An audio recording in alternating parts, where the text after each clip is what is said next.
محمد وآل محمد وعجل فرجهم أجمعين.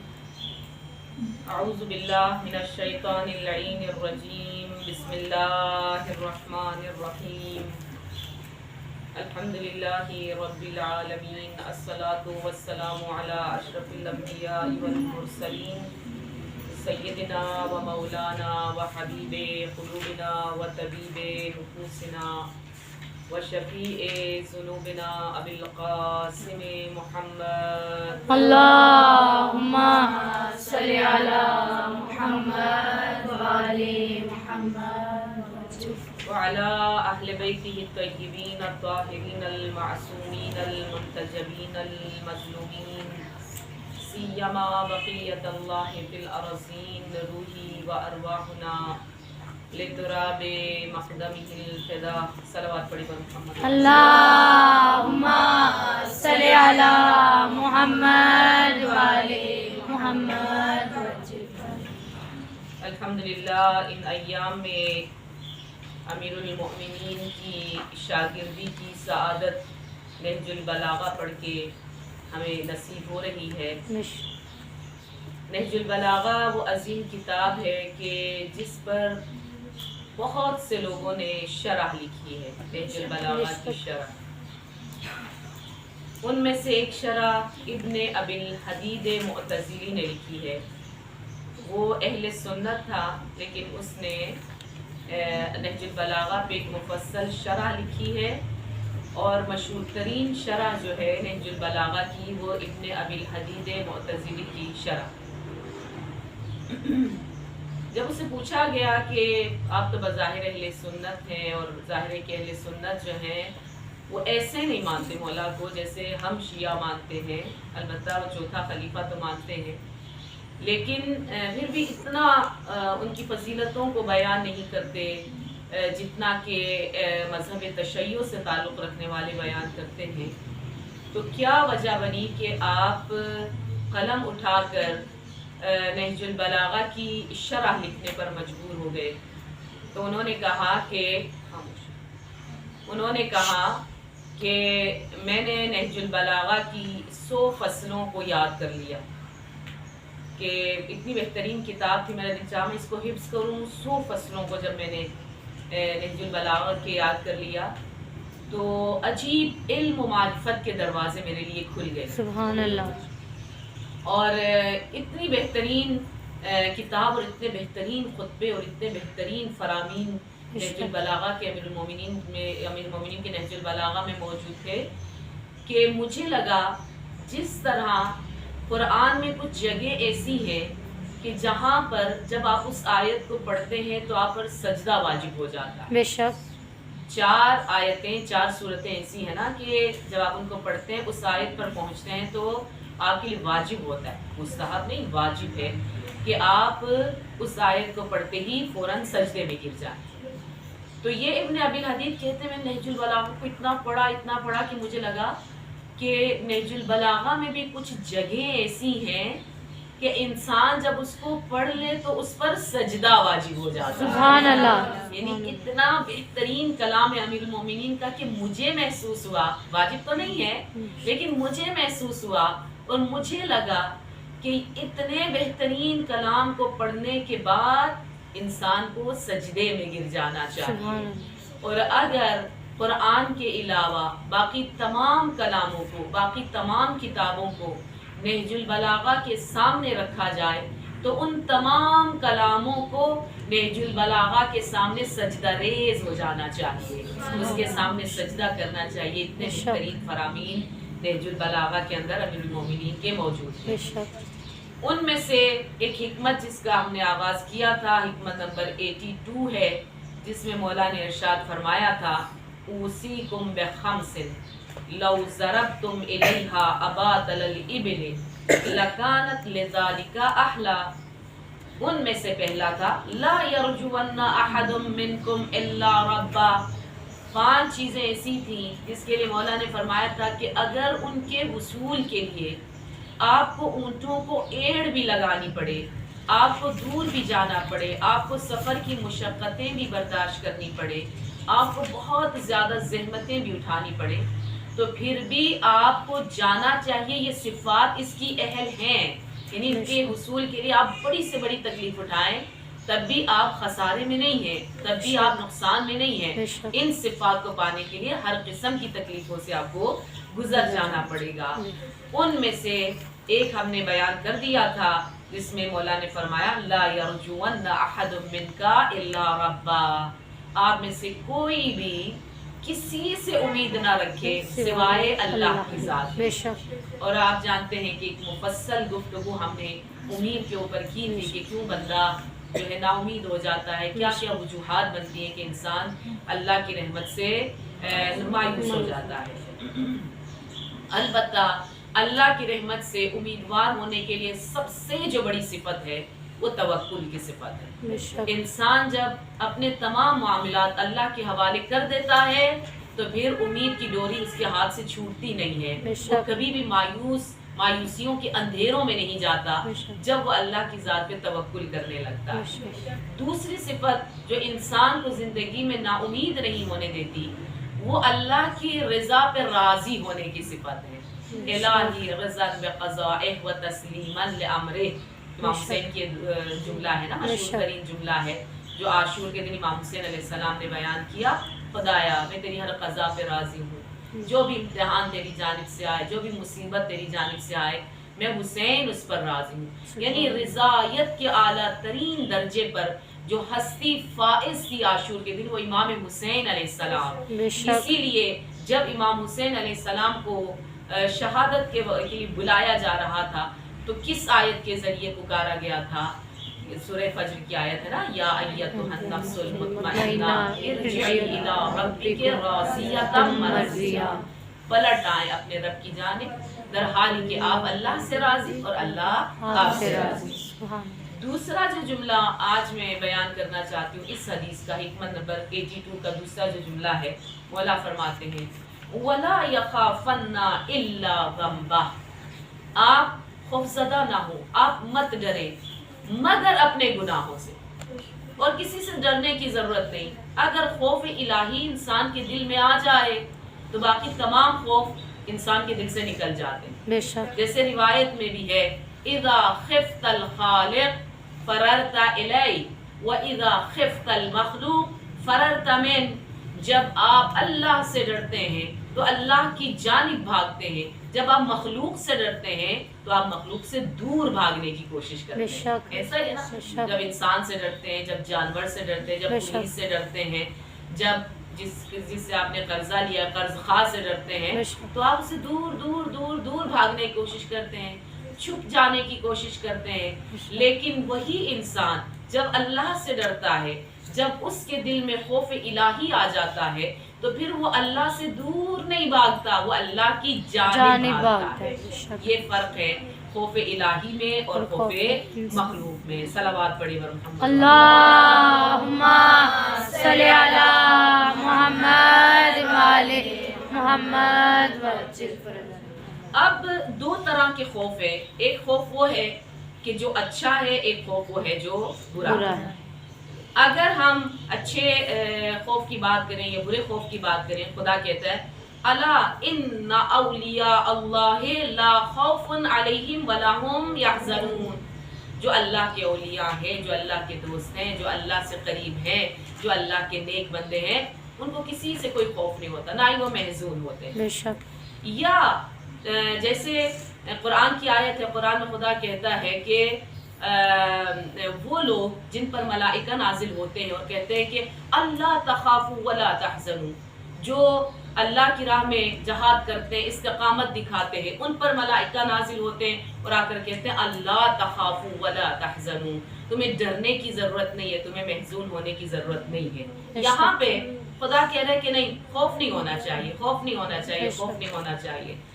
لیکن دوسری جگہ پہ وہی پروردگار عالم فرماتا ہے کہ جس کے دل میں خوف ہو اس کو پروردگار عالم دو جنتیں عطا کرنے والا ہے۔ یعنی کچھ خوف ایسے ہیں جو مستحسن ہیں، جو قابل تعریف ہیں، کچھ خوف ایسے ہیں کہ جن کی مذمت کی گئی ہے اور نہ ڈرنے کی بہت زیادہ تاکید کی گئی ہے۔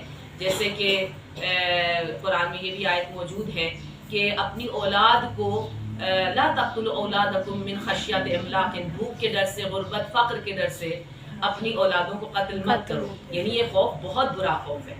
لیکن اگر آپ اس خوف سے جس کی وجہ سے گناہ سے بچ رہے ہیں وہ آپ کے دل میں ہے تو ایک پسندیدہ خوف ہے. تو خوف کی 2 قسمیں ہو گئی، ایک پسندیدہ ہے اور ایک ناپسندیدہ ہے. پھر آپ دیکھیے کہ جب امام حسین علیہ السلام کربلا تشریف لے جا رہے تھے تو رستے میں ایک شخص سے ملاقات ہوئی جس کا نام تھا ضحاک ابن عبداللہ مشرقی.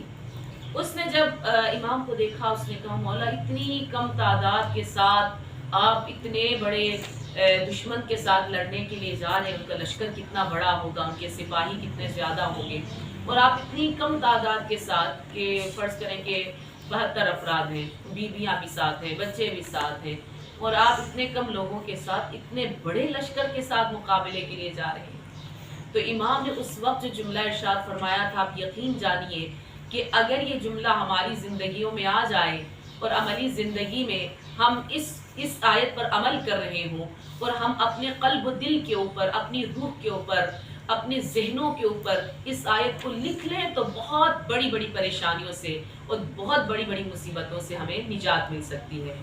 مولا نے کیا فرمایا تھا؟ حسبی اللہ و نعم الوکیل. مجھے کسی کا کوئی ڈر نہیں، مجھے یزید کا ڈر نہیں، مجھے لشکر یزید کا ڈر نہیں ہے. کیوں؟ اس لیے کہ حسبی اللہ، میرے لیے اللہ کافی ہے. جس کے اندر یہ عقیدہ آ جائے کہ میرا اللہ ہی میرے لیے کافی ہے تو پھر نہ وہ سپر پاور سے ڈرتا ہے، نہ ہی وہ فرض کریں اپنے کسی دشمن سے ڈرتا ہے، نہ ہمسائے سے ڈرتا ہے، نہ فرض کریں کہ رشتہ داروں سے ڈرتا ہے. جس کے دل میں عقیدہ آ جائے کہ میرا اللہ میرے لیے کافی ہے. جب امام حسین علیہ السلام مدینہ سے، آپ جانتے ہیں 28 رجب کو چلا تھا یہ کاروان، تو پہلے تو مکہ آئے تھے، مکہ میں حج کا ارادہ تھا اور احرام بھی باندھ لیا تھا. لیکن جب امام حسین علیہ السلام کو خبر ہوئی کہ ان حاجیوں کے اندر کے درمیان کچھ ایسے افراد بھی موجود ہیں جنہوں نے اپنے احرام میں خنجر چھپائے ہوئے ہیں اور امام حسین علیہ السلام کو قتل کرنا چاہتے ہیں، حج کے دوران ہی امام حسین علیہ السلام پر حملہ کر کے امام کو ختم کرنا چاہتے ہیں، تو پھر میرے مولا مجبور ہوئے تھے کہ اپنے احرام کو تبدیل کریں اور حج سے پہلے مکہ کو ودا کر کے کربلا کی جانب، البتہ ان کی منزل کربلا نہیں تھی، منزل ان کی کوفہ شہر تھا کیونکہ کوفہ والوں نے بلایا تھا، لیکن کربلا میں رستہ روک لیا گیا تھا، اس وجہ سے وہاں پہ پڑاؤ ڈالا گیا تھا، ورنہ کربلا امام حسین علیہ السلام کی منزل نہیں تھی. اب امام حسین علیہ السلام کو جب پتا چلا کہ اس طرح سے لوگوں نے اپنے احرام کے اندر خنجر چھپائے ہوئے ہیں تو مولا نے احرام کو بدل دیا اور جب سفر کا ارادہ کیا اور مکہ سے کوچ کرنے کا ارادہ کیا تو جناب عبداللہ جناب زینب کے شوہر، آپ جانتے ہیں نا جناب عبداللہ جناب زینب کے شوہر، وہ مدینہ کے بہت بارسوخ انسان اور جیسے بزرگوں میں ان کا شمار ہوتا تھا اور مالی اعتبار سے بہت اسٹرانگ تھے، بزنس مین تھے، کاروباری آدمی تھے، مالدار انسان تھے. اور ان کے لیے تاریخ میں ہے کہ جب وہ ان کا بچپنا تھا، جب وہ چھوٹے تھے تو وہ مٹی کی چیزیں بنا کے اور چھوٹی چھوٹی چیزیں رکھ کے نا مدینے کی گلیوں میں بیچا کرتے تھے. تو اس وقت رسول خدا نے ان کو دعا دی تھی اور کہا تھا کہ خدا تمہارے کاروبار میں برکت عطا کرے. تو رسول خدا کی دعا ایسی دعا تھی کہ واقعاً کہ وہ جو کام بھی کرتے تھے اللہ ان کو برکت عطا کرتا تھا. جیسے ہم نہیں کہتے ہیں کہ مٹھی میں مٹی بھی اٹھائیں تو سونے میں تبدیل ہو جائے، کچھ لوگوں کے خدا اللہ نے اتنی برکت دی ہوتی ہے کہ وہ مٹی بھی اٹھائیں تو وہ سونے میں بدل جائے.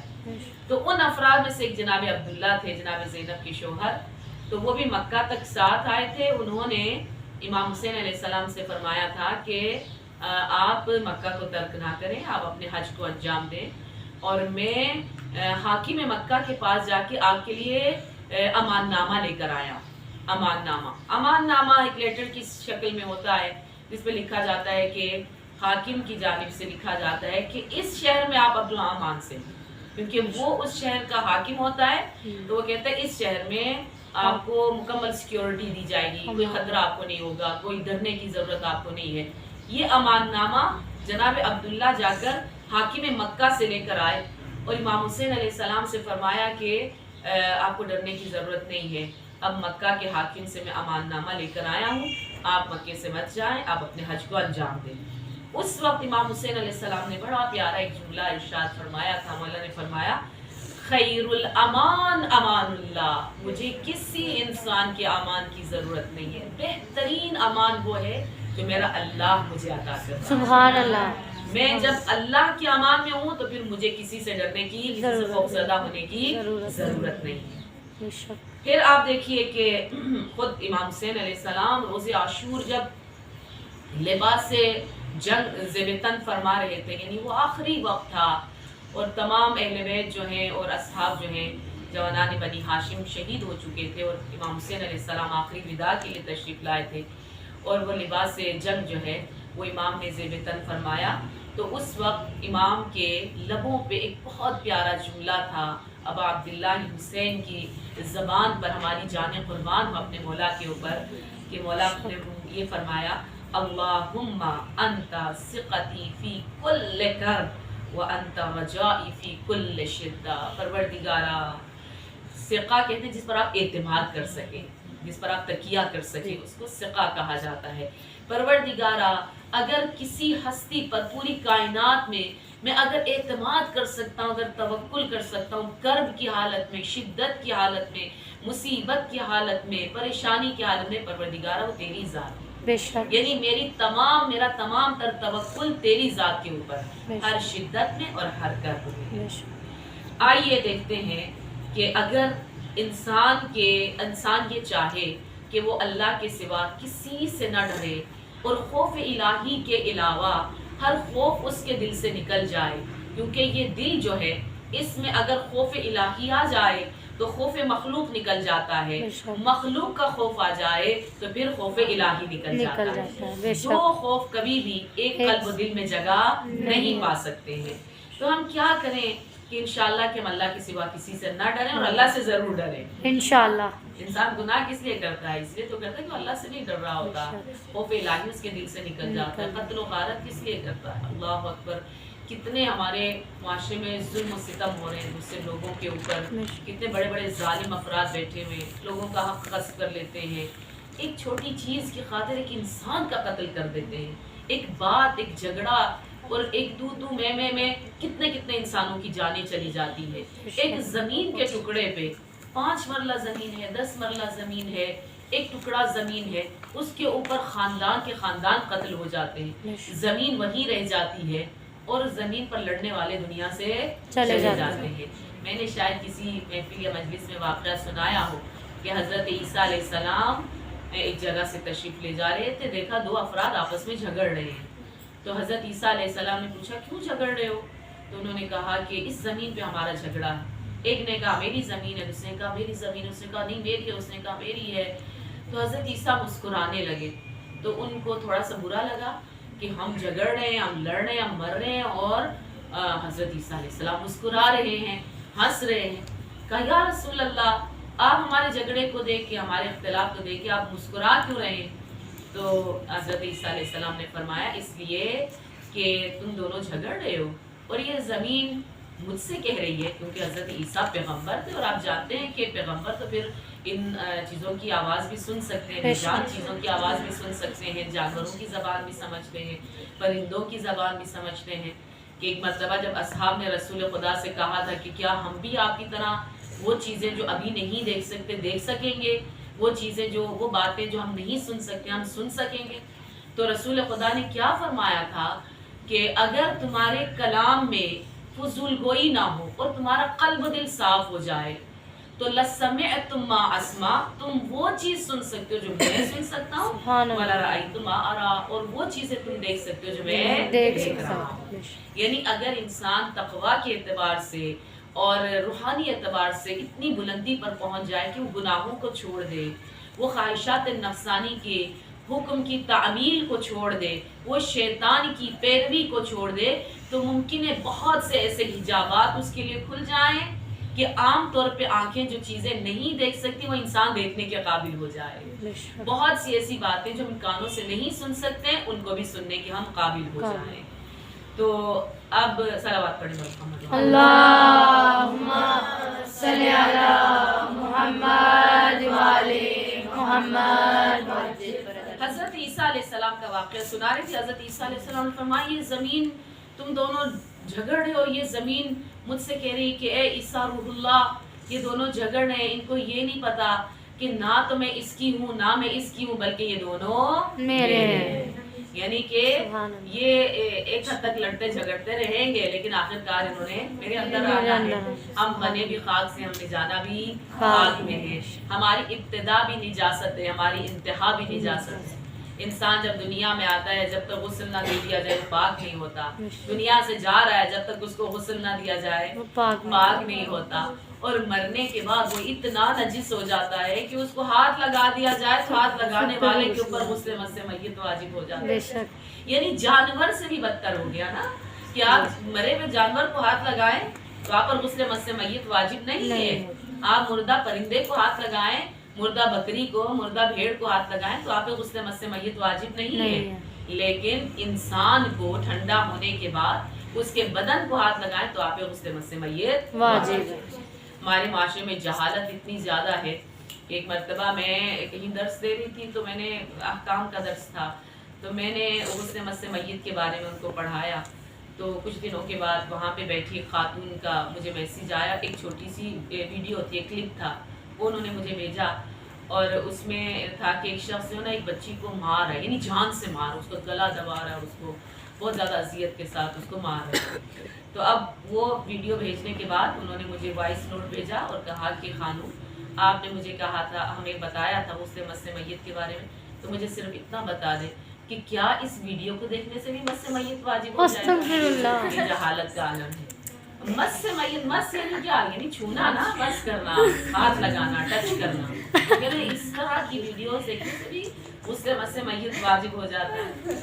تو یہ انسان کی جہالت ہے کہ آپ دیکھیں کہ اتنے ہر جگہ درس ہو رہے ہوتے ہیں, اور لاہور جیسے شہر میں جہاں پہ ماشاءاللہ اتنے مدارس ہیں, اتنے علماء ہیں, اتنی مجلسیں ہوتی ہیں, اتنے بتانے والے موجود ہیں, وہاں پر بھی اس طرح کا جاہلانہ سوال انسان کو بہت زیادہ حیران کر دیتا ہے کہ اتنا بھی نہیں پتا ہمارے لوگوں کو.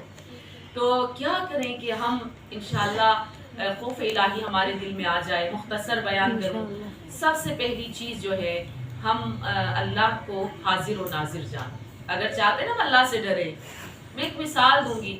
ابھی آپ لوگوں کے پیپرز ہو رہے تھے تو کیا تھا جی, جب وہ نگران جو ہے وہ آپ کے پاس آ کر آپ کو دیکھتی تھی آپ کو ڈر ہوتا, آپ ادھر ادھر نہیں دیکھتے تھے, آپ فرض کریں کوئی چیٹنگ وغیرہ نہیں کرتے تھے. کیوں؟ اس لیے کہ وہ نگران یا وہ ایگزامینر جو ہے وہ آپ کو دیکھ رہے. اسی طرح خدا بھی ہمیں دیکھ رہا ہے, خدا بھی ہمیں دیکھ رہا ہے. پتہ ہے ہمارا اللہ میں دیکھ رہا ہے, پھر بھی ہم چیٹنگ کر رہے ہوتے ہیں, پھر بھی ہم غلط کام کر رہے ہوتے ہیں, پھر بھی ہم جھوٹ بول رہے ہوتے ہیں, پھر بھی ہم چوریاں کر رہے ہوتے ہیں. حالانکہ ہمیں پتہ ہے کہ ہر وقت ایک کیمرہ ہمارے اوپر لگا ہوا ہے, اور واقعی لگا ہوا ہے. یعنی یہ تو روایت میں بھی ہے کہ آخرت میں ہمارے تمام اعمال ہمارے سامنے ایسے چلا دیے جائیں گے جیسے آپ ویڈیوز دیکھتے ہیں, فلمیں دیکھتے ہیں. تو وہ ہوا تو بہت عرصے پہلے ہے, لیکن آپ ویڈیو چلاتے ہیں تو آپ کو لگتا ہے ابھی میرے سامنے یہ کام ہو رہا ہے. بالکل اسی طرح تو آپ کہیں گے خدا میں نے یہ کام نہیں کیا, میں نے جھوٹ نہیں بولا, میں نے چوری نہیں کی, میں نے فرض کریں کہ یہ کام وہ گناہ یہ گناہ میں نے نہیں کیا. تو ویڈیوز آپ کے سامنے چل جائیں گی اور آپ کو دکھایا جائے گا کہ آپ نے فلاں وقت میں فلاں ڈیٹ پہ فلاں تاریخ میں فلاں جگہ پر فلاں گناہ انجام دیا ہے. اور ذرہ برابر فمن یعمل مثقال ذرۃ خیرا یرہ ومن یعمل مثقال ذرۃ شرا یرہ, مثقال ذرہ کے برابر. مثقال ذرہ بہت چھوٹا ہوتا ہے. اتنا بھی کوئی نیک عمل انجام دیا ہے تو وہ بھی آخرت کے لیے ریکارڈ ہو گیا ہے, کوئی شر عمل بھی انجام دیا ہے تو وہ بھی آخرت میں ہمیں دکھا دیا جائے گا. تو اگر ہم اللہ کو حاضر و ناظر جان لیں تو یقیناً یقیناً یقیناً ہم اللہ کے خوف کو اپنے دل کی زینت بنا لیں. ایسا ہی ہے نا, جب ہم کہیں کہ اللہ ہمیں دیکھ رہا ہے, ایک عام سا انسان بھی دیکھ رہا ہو نا, ایک چھوٹا بچہ بھی دیکھ رہا ہو, تو ہم کہتے ہیں کہ نہیں اس کے سامنے یہ گناہ نہیں کرنا. چھوٹا بچہ ہے لیکن آپ کہتے ہیں اس کے سامنے یہ گناہ نہیں کرنا. آپ کا اپنا بچہ ہے, اپنا آپ کا بھائی ہے, بہن ہے, ماں باپ ہیں, دوست ہیں, ان کے سامنے اس کے سامنے یہ کام نہ کروں تو بہتر ہے. اکیلے میں اس گناہ کو انجام دے دوں. تو اکیلے تو آپ کبھی بھی نہیں ہوتے, اکیلے تو کبھی بھی نہیں ہوتے, اللہ آپ کو دیکھ رہا ہوتا ہے. اسی لیے خدا قرآن میں کہتا ہے الم یعلم بان اللہ یرا، کیا انسان نہیں جانتا کہ اس کا اللہ اس کو دیکھ رہا ہے. یہ والا عقیدہ اور یہ والی چیز اور یہ والی بات جب ہم اپنے دل و دماغ میں بٹھا لیں گے انشاءاللہ خود بخود خوف الہی ہمارے دل میں آنا شروع ہو جائے گا. جیسے کہ امام حسین علیہ السلام دعائے عرفہ میں ارشاد فرماتے ہیں الہی اخشاکا کانی اراکا، اے خدا میں تجھ سے ایسے ڈرتا ہوں جیسے میں تجھے دیکھ رہا ہوں. اور امیر المومنین کا فرمان انشاءاللہ سب کو آتا ہے کہ جب کسی نے آ کے مولا سے کہا تو مولا آپ تو ایسے نماز پڑھتے ہیں جیسے آپ اللہ کو دیکھ رہے ہیں. تو مولا نے کیا فرمایا؟ مولا نے فرمایا تھا وائے ہو تم پر، میں ایسے خدا کی عبادت کر کیسے سکتا ہوں جس کو میں دیکھ نہیں سکتا. لیکن اس کو دیکھنے کے لیے مجھے ان ظاہری آنکھوں کی نہیں، مجھے چشم دل کی ضرورت ہے، بصارت کی نہیں بصیرت کی ضرورت ہے. کون کہتا ہے خدا نظر نہیں آتا؟ کچھ مشہور جملہ ہے، کون کہتا ہے خدا نظر نہیں آتا؟ وہی تو نظر آتا ہے جب کوئی نظر نہیں آتا. سبحان اللہ. تو اس کے لیے ظاہری آنکھ نہیں دل کی آنکھ کی ضرورت ہے اللہ کو دیکھنے کے لیے. اللہم انی اخشاک کانی اراکا، یہ امام حسین علیہ السلام کا بہترین جملہ دعائے عرفہ کے اندر موجود ہے. اور کیا کریں کہ اگر ہم خوف الہی اپنے دل میں لانا چاہتے ہیں؟ البتہ ایک واقعہ میں یہاں پر مختصر بیان کروں، اور وہ یہ کہ عمر جو دوسرا خلیفہ تھا اس کا ایک بیٹا تھا، اس کا نام تھا عبداللہ، اور اس کی تعریف جو ہے وہ اہل سنت کی کتابوں میں بہت زیادہ ہے. اور اس کے بارے میں وہ کہتے ہیں کہ بڑا نیک انسان تھا اور رسول خدا سے بہت زیادہ محبت کرتا تھا، اور جس جگہ پہ رسول خدا بیٹھتے تھے، رسول خدا جب اٹھ کے جاتے تھے اس جگہ پہ 2 رکعت وہ نماز پڑھا کرتا. اتنی زیادہ اس کو انسیت تھی، اتنی الفت اور محبت تھی رسول خدا سے کہ نبی جس جگہ پر بیٹھ کر اٹھ کر جاتے تھے وہ جگہ اتنی متبرک ہو جاتی تھی کہ وہاں پر وہ 2 رکعت نماز پڑھا کرتا. اور جس منبر پر رسول خدا بیٹھا کرتے تھے وہاں اس منبر کے جا کے وہ بوسے لیا کرتا تھا. یعنی اتنی تعریف اہل سنت عبداللہ کی کرتے ہیں جو کہ دوسرے خلیفہ عمر کا بیٹا. اب یہ عبداللہ ابن عمر مدینے کی گلیوں میں چلتا جاتا تھا اور ایک جملہ کہتا جاتا تھا قال الراعی فأین اللہ، قال الراعی فأین اللہ. راعی جو چرواہے کو کہا جاتا ہے، جو بھیڑ بکریوں کو چراتا ہے چرواہا، اس کو راعی کہا جاتا ہے. تو وہ بار بار یہ جملہ کہتا تھا قال الراعی فأین اللہ، قال الراعی فأین اللہ. چرواہے نے کہا بس کہاں ہے خدا، چرواہے نے کہا بس کہاں ہے خدا. تو لوگوں نے پوچھا کہ یہ جملہ آپ اتنا کیوں بار بار دہراتے ہیں اونچی آواز سے مدینے کی گلیوں میں کہتے ہوئے آپ گزرتے ہیں، اس کا مطلب کیا ہے؟ تو اس نے کہا کہ ایک مرتبہ میں اپنے دوستوں کے ساتھ شکار کے لیے گیا مدینے سے باہر. تو ہم ایک بیابان میں پہنچے، ہم نے دیکھا ایک چرواہا ہے اور اس کے پاس بہت زیادہ بھیڑ بکریاں ہیں اور ان کو چرا رہا ہے. جب دوپہر کا وقت آیا تو ہم نے اپنا دسترخوان بچھایا اور کھانا کھانے لگے. تو ہم نے کہا کہ چلے اس چرواہے کو بھی بلا لیتے ہیں. ہم نے کہا آؤ ہمارے ساتھ کھانے بھی شریک ہو جاؤ. اس نے کہا نہیں میرا روزہ ہے میں نہیں کھا سکتا. تو اس نے پوچھا کہ آپ کا واجب روزہ ہے یا مستحب روزہ ہے؟ تو اس نے کہا مستحب روزہ ہے. اس نے کہا مستحب روزہ ہے کھول لو، واجب روزہ ہوتا تو ہم شاید تمہیں دعوت نہ دیتے، لیکن یہ مستحب روزہ ہے تو تم کھول لو اور ہمارے ساتھ کھانے میں شریک ہو جاؤ. تو اس نے کہا آپ ایسا کریں ایک کاغذ پہ مجھے لکھ کے دے دیں، کیونکہ اس نے عبداللہ نے کہا تھا ابھی کھول لو کل رکھ لینا. تو اس نے کہا ایسا کریں ایک کاغذ پہ مجھے لکھ کے دے دیں کہ میں کل زندہ ہوں، گارنٹی دے دیں، تو پھر میں ابھی روزہ کھول لیتا ہوں. میں نے کہا یہ کام تو میں نہیں کر سکتا، کسی کو زندگی کی جان کی گارنٹی تو میں نہیں دے سکتا کہ آپ کل زندہ ہے، پرسوں زندہ ہے، مہینے بعد زندہ ہے. کہا پھر مجھے روزہ کھولنے کی دعوت تم نہ دو. جب وہ کھانے کا وقت گزر گیا، ابھی وہ لوگ وہیں پہ ہیں، ممکن رات کے کھانے کا وقت ہو گیا ہو، تو اس نے اس چرواہے سے کہا بھائی اتنی بھیڑ بکریاں ہیں، تم ایسے کرو ایک بھیڑ یا بکری ہمیں دے دو، ہم اس کو ذبح کر کے اس کے گوشت کے کباب بنا کر کھائیں گے، تمہیں بھی کھلائیں گے. اس نے کہا کہ میں معذرت چاہتا ہوں، میں نہیں دے سکتا اس لیے کہ میں ان کا مالک نہیں ہوں، میں صرف ان کے مالک کی جانب سے ان کو چرانے کے لیے معمول ہوا ہوں، یہ میری ملکیت نہیں ہے، میں نہیں دے سکتا. اس نے کہا بھائی دیکھو اتنی بھیڑ بکریاں ہیں، 100-200 بھیڑ بکریوں میں سے ایک بکری کم ہو گئی یا ایک بھیڑ کم ہو گئی تو تمہارے مالک کو کیا پتا چلے گا، کس کے پاس اتنا وقت ہے کہ وہ بکریوں کو گنتا رہے. تمہیں دے دو، تمہارا اور ہمارے درمیان معاملہ ہے اور تمہارے مالک کو پتہ بھی نہیں چلے گا. اس نے کہا اب یہ دیکھیں وہ جملہ جو وہ کہتا تھا فَأَيْنَ اللَّهُ جو کہہ رہا ہے نا فقال الراعی فأین اللہ، راعی نے کہا، چرواہے نے کہا پس خدا کہاں ہے. یہ جملہ اس چرواہے نے کہا تھا.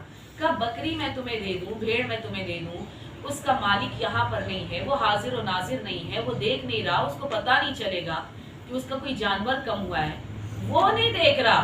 فَأَيْنَ اللَّهُ، بس اللہ کہاں ہے؟ اللہ تو مجھے دیکھ رہا ہے، سبحان اللہ، میرا خدا تو مجھے دیکھ رہا ہے. جو اصل مالک ہے میرا بھی اور ان بھیڑ بکریوں کا، پوری کائنات کا، وہ نہیں دیکھ رہا. جو حقیقی مالک ہے وہ دیکھ رہا ہے، مجازی مالک نہیں دیکھ رہا. تو میں مجازی مالک سے ڈر جاؤں اور حقیقی مالک سے نہ ڈروں، یہ کیسے ممکن ہے؟ تو اس کے بعد سے جب سے وہ عبداللہ ابن عمر مدینہ آیا، مسلسل جہاں پہ بھی جاتا تھا کہتا تھا فقال الراعی قال الراعی فأین اللہ، قال الراعی فأین اللہ. اللہ کو حاضر و ناظر جانے، انشاءاللہ یہ خوف الہی ہمارے دل میں آتا جائے گا. ایک مرتبہ حضرت محمد مصطفیٰ صلی اللہ علیہ وسلم، اللہم صلی علی محمد آل محمد وعجل فرجہ. نبی مکرم اسلام نے ایک بچے سے پوچھا، بہت پیارا یہ واقعہ ہے. چھوٹا بچہ آیا نبی کی خدمت میں، اور آپ جانتے ہیں کہ نبی کو بچوں سے بڑی محبت تھی، بہت زیادہ پیار کیا کرتے تھے. اور بعض اوقات ہمیں تاریخ میں ملتا ہے کہ جب نبی مدینے کی گلیوں سے گزرتے تھے، دیکھتے تھے کوئی بچے آپس میں مل کے کھیل رہے ہیں اور کہتے کہ یا رسول اللہ آپ بھی ہمارے ساتھ آ کر کھیلیں. تو رسول خدا اپنی ابا اتار کے، اپنے عمامے کو اتار کے سائڈ پر رکھ کے بچوں کے ساتھ کھیلنا بھی شروع کر دیتے ہیں. اور رسول خدا کی ایک مفصل حدیث بھی ہے، ابھی وقت نہیں ہے، کہ رسول خدا نے فرمایا انی احب الاطفال لان فیہم خمسۃ خصال، مجھے بچوں سے محبت ہے ان کی 5 خصوصیات کی وجہ سے. ایک تو یہ کہ وہ روتے ہیں، جو مانگنا وہ رو کر مانگتے ہیں، انسان کو بھی اللہ کے سامنے گر گرا کے مانگنا چاہیے. دوسرا ان کی ذات میں توکل بہت ہوتا ہے. وہ البتہ اللہ کی ذات پر توکل کا معنی وہ ابھی نہیں سمجھتے، لیکن وہ اپنے ماں باپ پہ بہت توکل کرتے ہیں. وہ کہتے ہیں جس ماں باپ نے ہمیں کل کھلایا وہ آج بھی کھلا دیں گے. پیسہ ملتا ہے، آپ ان کو پاکٹ منی دیتے ہیں، وہ جمع کر کے تو نہیں رکھتے، وہ خرچ کر لیتے ہیں، کیونکہ ان کو پتہ ہے کہ ہمارے ماں باپ تو ہیں دینے کے لیے. تو بچے اپنے والدین پر اتنا توکل کرتے ہیں، ہم بڑے اتنا اللہ کی ذات پر توکل نہیں کر رہے ہوتے. بچوں میں تکبر نہیں ہوتا، بچے جو ہے وہ جھوٹ نہیں بولتے. بچے جو ہیں کھیلنے کے بعد محنت سے جو گھر بنائے ہوتے ہیں مٹی سے، ریت سے، جب کھیل کے شام کو گھر جانے لگتے ہیں تو ٹھوکر مار کر گرا جاتے ہیں اور یہ بتانا چاہتے ہیں کہ یہ دنیا فانی ہے. جتنا بھی محنت سے کوئی، حالانکہ بہت محنت سے بناتے ہیں، مٹی کے گھروندے بناتے ہیں، ریت سے گھر بناتے ہیں، سارا دن کھیلتے ہیں اور جب شام کو گھر جانے لگتے ہیں تو پیر مار کے اس کو گرا کر چلے جاتے ہیں. ہمارے لیے ایک بہت بڑا درس دے رہے ہوتے ہیں بچے کے دنیا کا انجام یہی ہے. تو اب بچہ ایک آیا نبی کی خدمت میں، تو نبی نے اس سے کہا کہ اے بچے یہ بتاؤ کہ تم مجھ سے زیادہ محبت کرتے ہو یا اپنے باپ سے؟ اس نے کہا یا رسول اللہ میں آپ سے بہت محبت کرتا ہوں. کہا یہ بتاؤ مجھ سے زیادہ محبت کرتے ہو یا اپنی ماں سے؟ کہا یا رسول اللہ میں آپ سے زیادہ محبت کرتا ہوں. پوچھتے گئے رسول خدا، پوچھتے گئے، فرض کریں کہ مجھ سے زیادہ محبت کرتے ہو اپنے بہن بھائیوں سے، مجھ سے زیادہ محبت کرتے ہو فلاں سے. وہ ہر دفعہ کہتا گیا یا رسول اللہ آپ سے، یا رسول اللہ آپ سے. آخر میں رسول خدا نے پوچھا یہ بتاؤ مجھ سے زیادہ محبت کرتے ہو یا اللہ سے زیادہ محبت کرتے ہو؟ سبحان اللہ. اس نے کہا یا رسول اللہ نہیں، اب میں آپ کا نام نہیں لوں گا، اس لیے کہ میں آپ سے بھی محبت کرتا ہوں تو اللہ کی خاطر کرتا ہوں. سبحان اللہ. آپ سے بھی محبت کرتا ہوں تو اللہ کی خاطر کرتا ہوں. اسی لیے ہم جب زیارتوں پہ جاتے ہیں تو ان زیارتوں میں ایک جملہ ہے اللہم، اگر مجھے یاد ہو، انی سمت الیکا بالبلادی، کہ میں پروردگارہ میں تیری خاطر اپنے شہر کو چھوڑ کے آیا ہوں یا چھوڑ کے آئی ہوں. یعنی ہم امام حسین کی زیارت کے لیے گئے ہیں، ہم مولا علی کی زیارت کے لیے گئے ہیں، ہم فرض کے امام موسیٰ کاظم، امام جواد کی زیارت کے لیے گئے ہیں، لیکن ہم کہتے ہیں خدایا اس زیارت کے لیے بھی آئی ہوں یا آیا ہوں تو تیری خاطر. یعنی مقصد تیری ذات تک پہنچنا ہے، مقصد تیری معرفت حاصل کرنا ہے، مقصد جو ہے تجھے راضی کرنا ہے. یہ تو وسیلے ہیں. امام حسین وسیلہ ہیں, امیر المومنین وسیلہ ہیں, باقی ائمہ وسیلہ ہیں. اصل زندگی کا مقصد تجھے پہچانا اور تجھ تک پہنچنا ہے. انشاءاللہ کہ پروردگار عالم ہمیں بھی ان لوگوں میں شامل کرے جن کے دل کو خوف خدا سے پروردگار عالم نے مزین کر رکھا ہے. خدا کو حاضر و ناظر جانیں گے تو انشاءاللہ خوف الہی دل میں آ جائے گا, اور خوف الہی جب دل میں آ جائے گا تو ہم خدا کو حاضر ناظر جاننے لگیں گے. جب خوف الہی دل میں آ جائے گا تو پھر ہم کیا کریں گے؟ ہم تعہدات اخلاقی اور اجتماعی کی رعایت کریں گے, ہم اخلاقی باتوں کی رعایت کریں گے, ہم اجتماع میں دوسروں کا حق غصب نہیں کریں گے, ہم دوسروں پر ظلم نہیں کریں گے. اور اسی طرح سے جب ہماری زندگی میں خوف الہی آ جائے گا تو پھر ہم اللہ کی ذات کو باقی تمام چیزوں کے اوپر ترجیح دیں گے, جو واقعہ میں نے ابھی بچے کا بیان کیا کہ ہر چیز کو, اللہ کی ذات کو, ہر چیز, ہر شخص, ہر ہستی, ہر نعمت کے اوپر اللہ کی ذات کو ہم انشاءاللہ ترجیح دینے لگیں گے. آخری روایت میں بیان کر کے اس آج کے درس کو ختم کروں گی کہ جہاں پہ معصوم نے فرمایا ثلاث منجیات, 3 چیزیں ایسی ہیں جو آپ کے لیے آخرت میں باعث نجات بن سکتی ہیں, جو آپ کے لیے منجی بن سکتی ہیں. منجی یعنی نجات دینے والے, جیسے آپ امام زمان کو کہتے ہیں منجی عالم بشریت. وہ امام کے جب ظہور فرمائیں گے تو وہ عالم بشریت کو نجات دیں گے. تو ثلاث منجیات, 3 چیزیں ایسی ہیں جو انسان کو انشاءاللہ آخرت میں نجات دیں گی. ان میں سے ایک خوف اللہ فی السر والعلانیہ, اللہ سے چاہے حضر میں ہو, چاہے سفر میں ہو, چاہے خلوت میں ہو, چاہے جلوت میں ہو, لوگوں کے درمیان ہو, اکیلا ہو, کمرے میں ہو, کوئی دیکھنے والا نہ ہو, ہر حال میں جو اللہ سے ڈرتا ہے خدا آخرت میں اس کو نجات عطا کرے گا.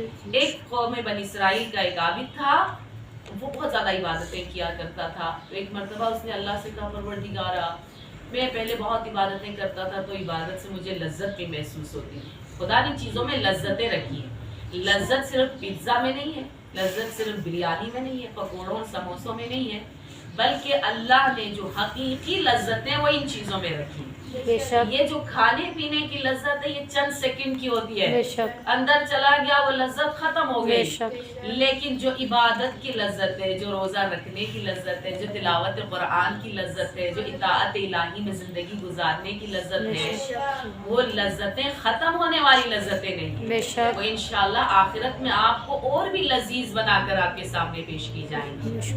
تو قوم بنی اسرائیل کا ایک عابد تھا, اس نے کہا پروردگارا اب مجھے عبادت میں اس طرح لذت محسوس نہیں ہوتی جس طرح پہلے ہوتی تھی, اس کی وجہ کیا ہے؟ تو کیونکہ بعض اوقات انسان, میں جیسے ابھی عرض کیا کہ بہت بلند مقام تک پہنچ جاتا ہے کہ اللہ کی جانب سے جواب بھی آ جاتا ہے. تو جواب آیا اور کہا کہ شکا عنک عصفورا, تم جانتے ہو تمہاری یہ عبادت کی لذت کیوں ختم ہوئی ہے؟ اس لیے کہ ایک چڑیا نے تمہاری شکایت کی ہے, ایک چڑیا نے تمہاری شکایت کی. صرف یہی جملہ, یہی جواب آیا. سوچنے لگا چڑیا نے میری شکایت کی ہے.